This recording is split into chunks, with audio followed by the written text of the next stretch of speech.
Good evening. I'm Robert, and welcome to another edition of the High Desert Ranch and Homestead. This is the Food for Thought edition.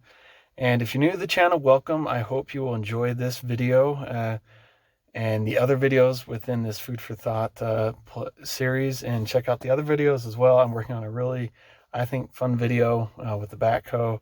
I'm finally getting to that project, clean out the ditch, and starting to repair that pond and that I've been talking about. And I'm also working on another video. It's a little Halloween themed.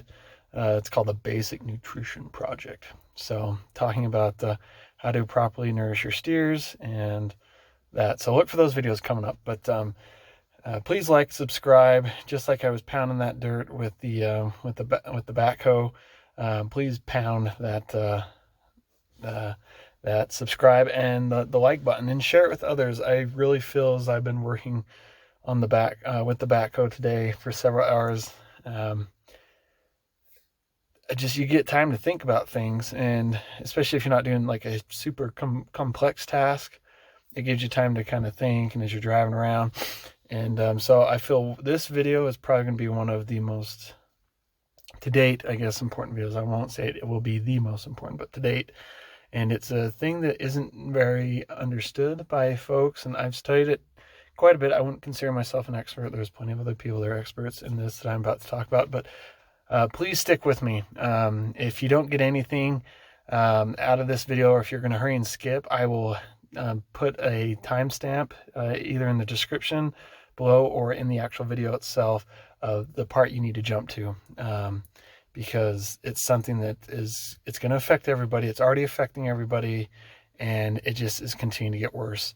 And so it's one of those things for me, I saw that announcement about the $1.75 trillion agreement that Congress came to, and I shake my head, because folks, we're going down a path that there's very little chance for return. And I don't try and be pessimistic or a downer, but there was going to have to be some hard steps taken, which I don't have time to go into this video. So let's get into it. I'm going to preface it with what I'm about to talk about. It may seem complicated, but it's really quite simple when you understand it. And that it's also, what I'm about to talk about isn't meant to be logical, but it is meant to be deceptive and to confuse people. And that is basically the Federal Reserve System, which we need to stop calling it that. It is not that. It is a banking cartel. And it is one of the major reasons for the boom and bust cycles, and for runaway inflation that we've seen several times since its creation here in the United States.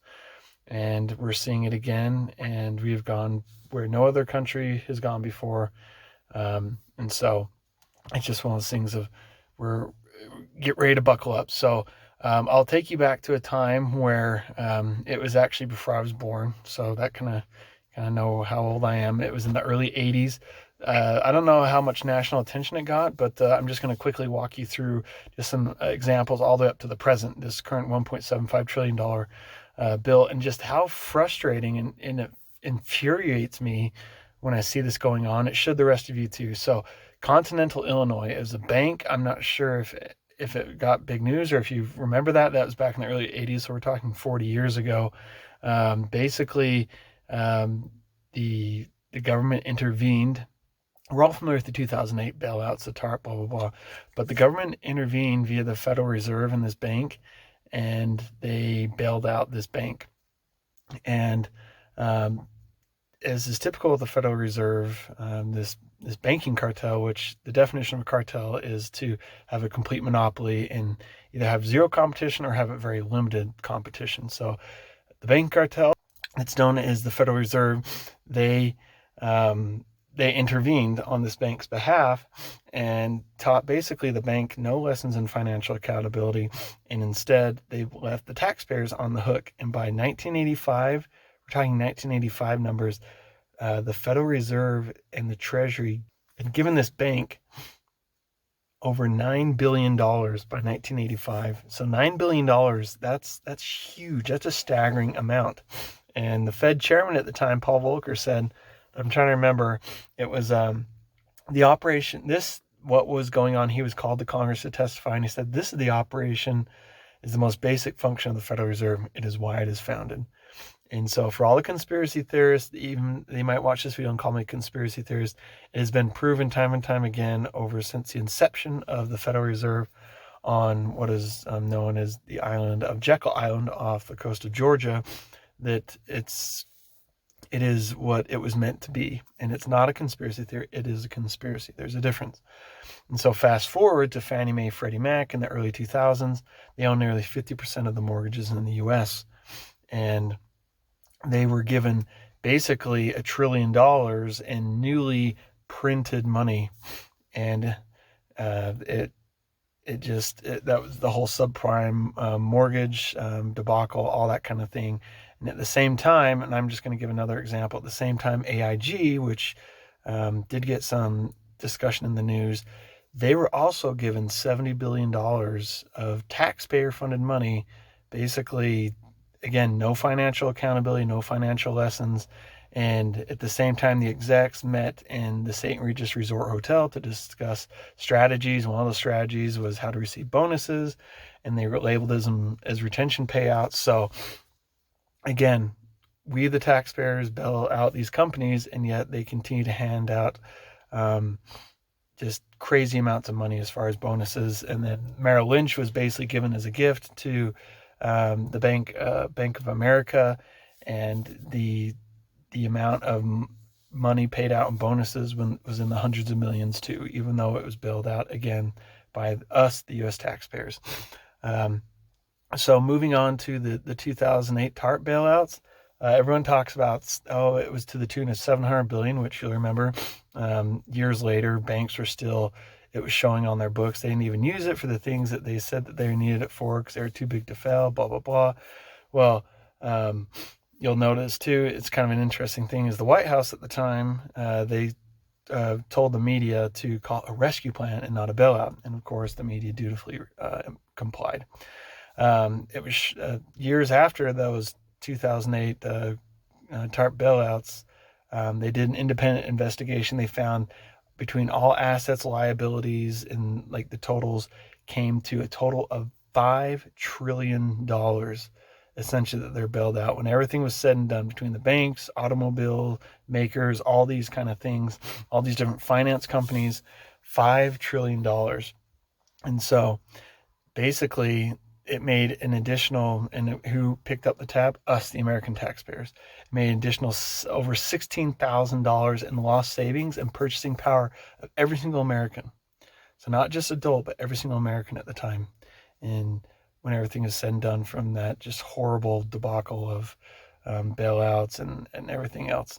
And so what's even more, I wouldn't even call it fascinating, but infuriating, and you can all go look this up. It's out there to research. It's something that I've done over the years, is at the same time that the banks received $150 billion from the Federal Reserve, aka the banking cartel, they left all the taxpayers on the hook, of course, for all that. And that's what's so infuriating about the whole creature, as it's been called, from Jekyll Island, is it truly is a cartel, and it's basically puts all the liability on the Americans, on the American taxpayers. And so at the same time that the banks were receiving all these bailouts, they were applying for special visas, which were granted for over 21,000 personnel from other countries, not to just come here on a temporary basis, but to come here on a permanent basis and displace Americans in corporate jobs, HR, management positions, what have you, not just low-paying jobs, but very high-paying jobs. And so basically this is all due to the corporate bottom line, the greed of profit and money making, and them pursuing a globalist international agenda.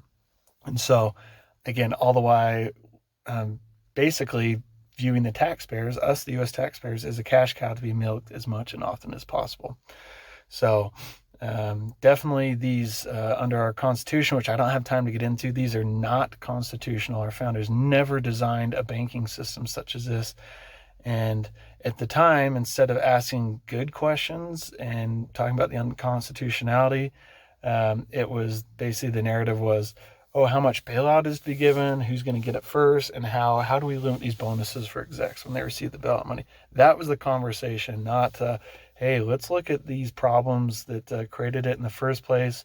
Why are we doubling down on the same horrible, ridiculous monetary policies that got us here? And they also should have said, hey, let's let the corrupt banks fail and let the economy recover in the absence of fraud.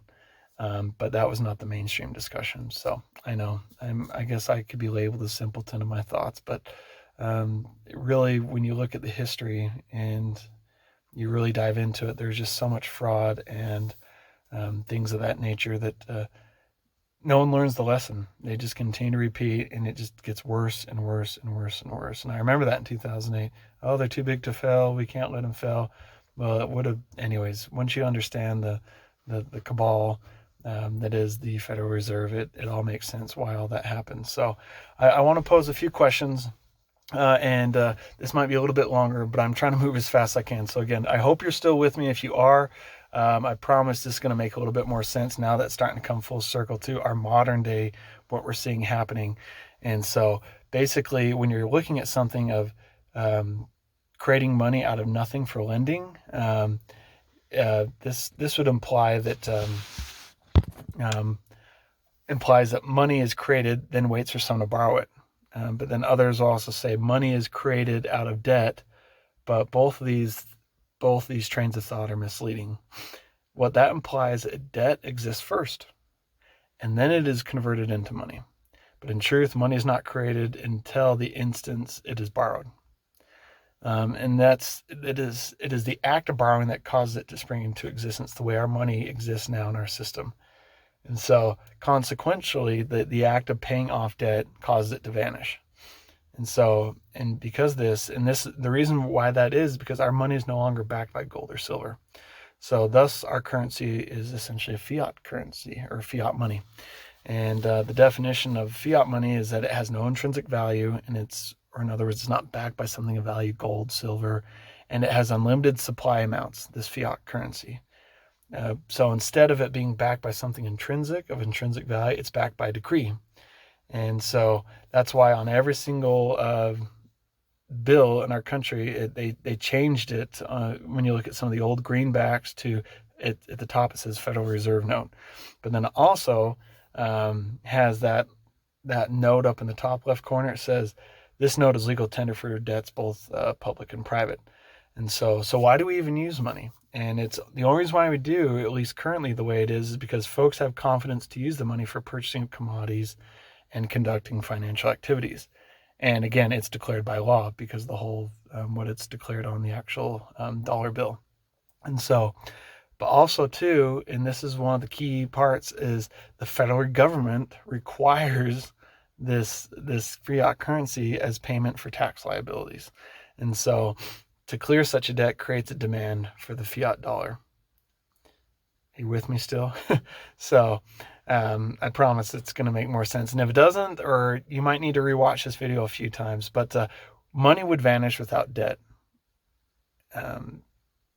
This is kind of an interesting concept. And it's hard to comprehend that all the money is supplies backed by nothing, without debt, no precious metal. And if all the debt were paid off, there would be no money in circulation. All be returned back to the bank vaults and nothing in checking accounts under our current system. And that's since been created because of the implementation and the creation of the Federal Reserve. And if you don't believe me, here's a direct quote. I'm going to have to read this one. It's by Robert Hemphill. It says, if all the bank loans were paid, no one could have a bank deposit. And there would not be a dollar bill or coin in circulation. We're completely dependent on the banks. Someone has to borrow every dollar we have in circulation. If the banks create synthetic money, we are prosperous. If we not, we starve. We are void of a permanent money system, the way it currently stands. And think about that in terms today of our current national debt. We must be in debt under our current system. Sorry, that's my thought. The quote ended. So if the money we are borrowing comes from someone's hard-earned labor and talent, then absolutely they're certified, or I should say they're entitled to receive money on it, are they not? But what about the money? And this is exactly what's happening in today's situation with banks. What about the money created by the stroke of a computer key? If banks lend money that isn't real, then how are they entitled to collect money? And I contend that this doesn't just transcend like legality, but it's morality. It's a morality thing. Because back in the day, in ancient times, they considered usury making just a little bit of interest off like money. Nowadays, we say, oh, it's an excessive amount of interest. Okay, whatever. Um, and but Thomas Jefferson, he had some great arguments and concepts which I believe a lot in. He argued against a central banking system like we have currently with the Federal Reserve. He says no one has a natural right to money lending, but he who has money to lend.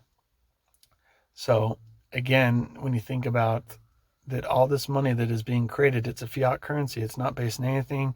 It's not backed by anything. It's not even theirs to lend, but they're doing it. And that's why you've seen in the last several years a huge rise in the debt cancellation programs, because when argued in court on the basis that eventually all debts are canceled under the current system, that's how they're able to get all these debts canceled, or in a huge chunk of it. And so, and I love that there's another quote by Thomas Edison, and he summed it up on the debt loan situation as this. He says, quote, people who will not turn a shovel of dirt or contribute a pound of materials will collect more than those that supply material perform the labor. So let's take like a $100,000 home just to see how this is true. And if you have a $30,000 down payment, you must borrow $70,000.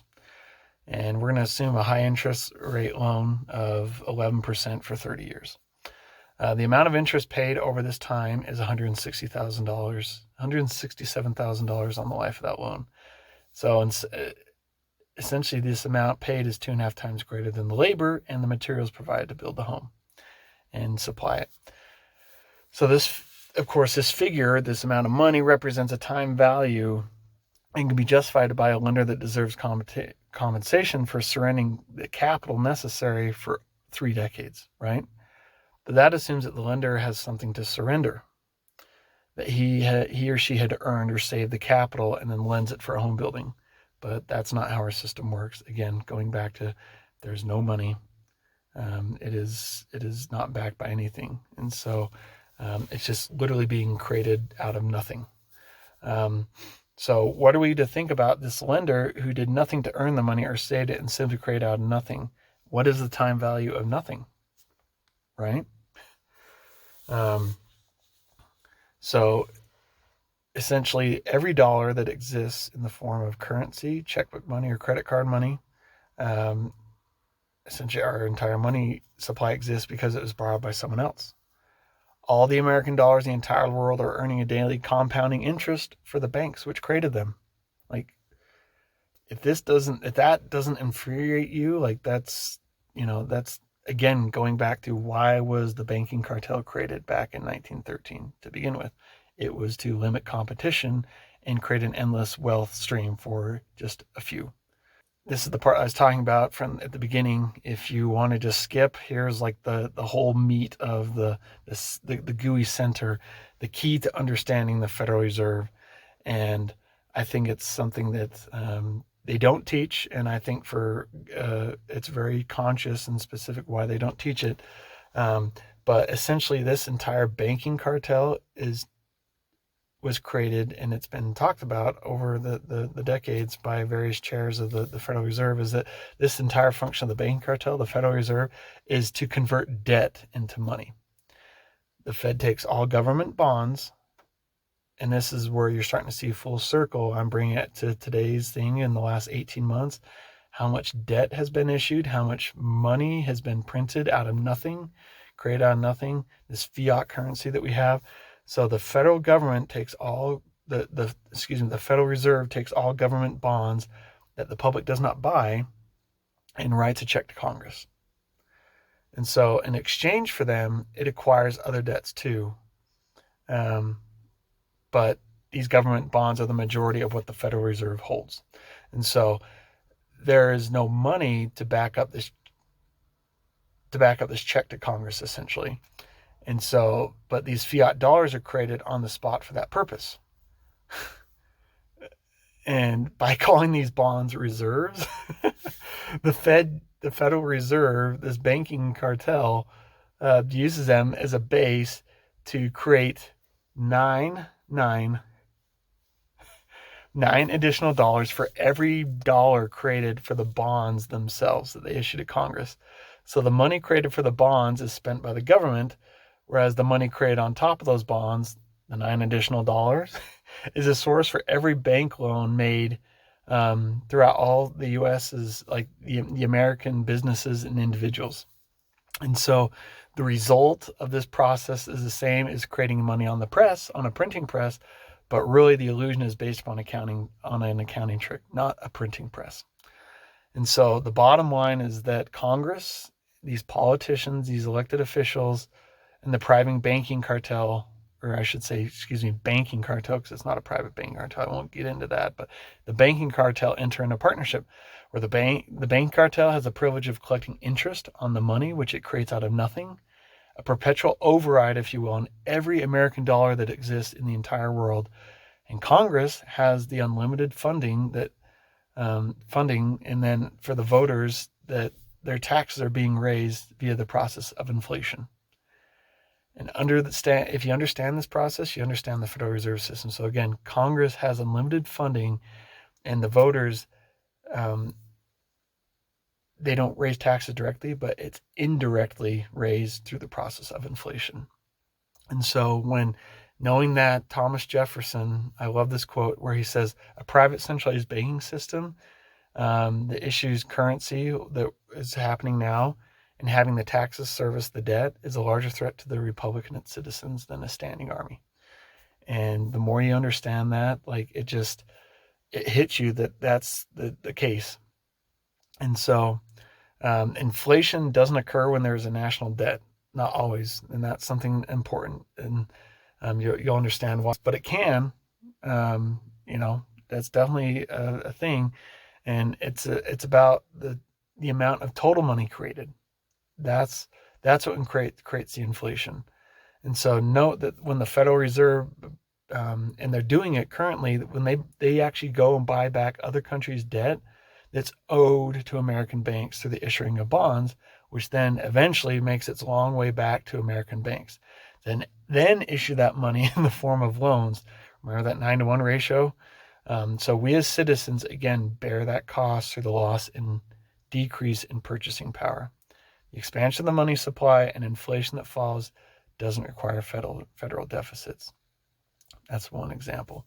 So another purpose and creation of the Federal Reserve is to allow Congress unlimited funds without the public knowing it's being taxed. Again, how is it not being being taxed? It's through inflation. So think of it in this way: the game Monopoly. Imagine if you were playing Monopoly and the banker has an unlimited supply of money, but that banker is also a player. That's exactly the real life scenario with the Federal Reserve.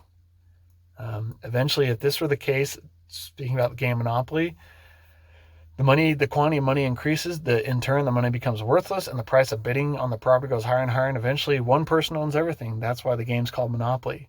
And the scary thing about it is that's exactly what's happening nowadays. It's our livelihood, it's our food, it's our shelter. Everything is at stake in the real world. And so,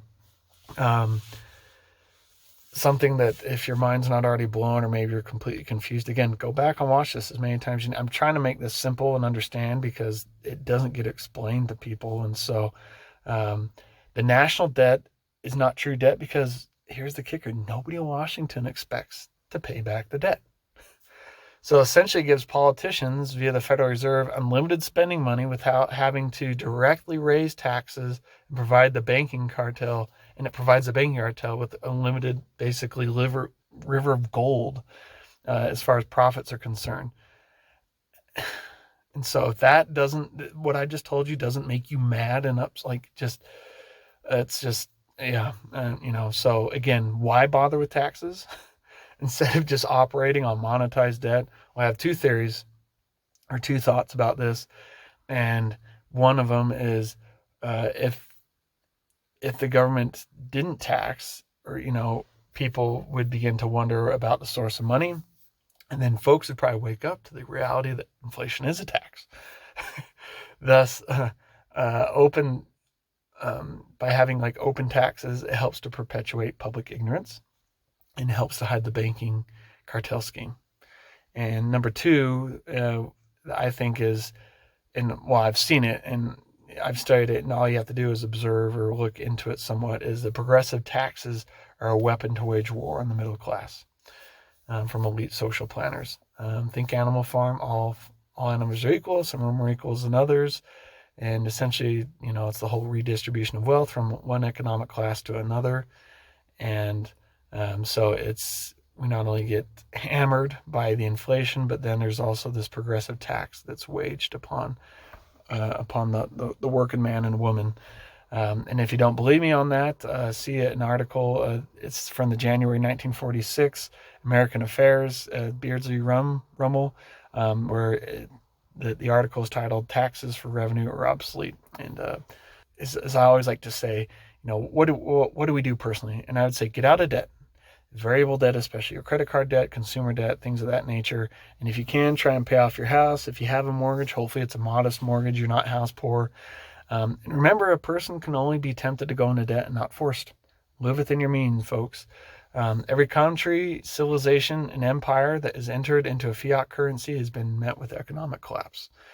And so there's nothing about our modern U.S. Fiat currency suggesting a different outcome. So eventually it's going to come crashing down.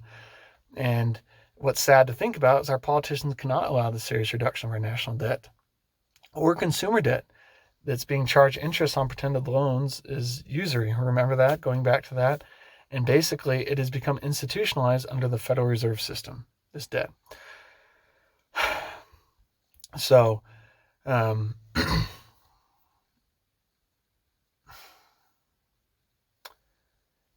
been kind of harping about creating that parallel society.